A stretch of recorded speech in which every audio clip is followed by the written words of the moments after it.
আসছি পরের খবরে। পূর্ব ভারতের পূর্ব রেলে প্রথম এসি লোকাল শিয়ালদা রানাঘাট রুটে চালু হলো এসি লোকাল। রানাঘাট থেকে ছাড়লো ট্রেন। আজ থেকে এই রুটে নিয়মিত চলবে এসি লোকাল। ট্রেনের ন্যূনতম ভাড়া ৩৫ টাকা, সর্বোচ্চ ভাড়া ১২০ টাকা।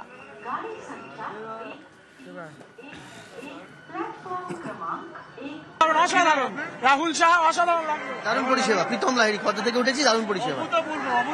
এরকম এসিতে আজকে যাতায়াত করে এলাম, আমি পুরো রানাঘাট থেকেই এসেছি। দুর্দান্ত, অপূর্ব, মানে সত্যিই তার দুর্দান্ত, একদম সবচেয়ে বড় কথা বন্ধ ভারতে বগি লাগানো, কমফোর্টেবল জার্নি, এমনিও খুব সুন্দর পরিষেবা, খুব ভালো।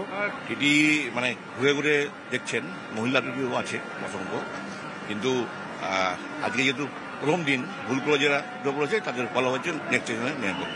খুব ভালো লাগলো। মহিলা কামড়াতেই চেপেছে? না, মহিলা কামড়াও তো রয়েছে? হ্যাঁ অবশ্যই টিটি ছিল। হ্যাঁ, মানে টিটি প্রচুর পরিমাণে ছিল, আর তার মধ্যে পুলিশও ছিল। ভাড়া ওভারঅল একটু বেশি আছে যথেষ্ট। আমি যেহেতু কল্যাণী থেকে এলাম, কল্যাণী থেকে শিয়ালদা হিসেবে 95 অনেক, এটা মোটামুটি 50 থেকে 55 মতো হলে ওভারঅল বেটার ছিল।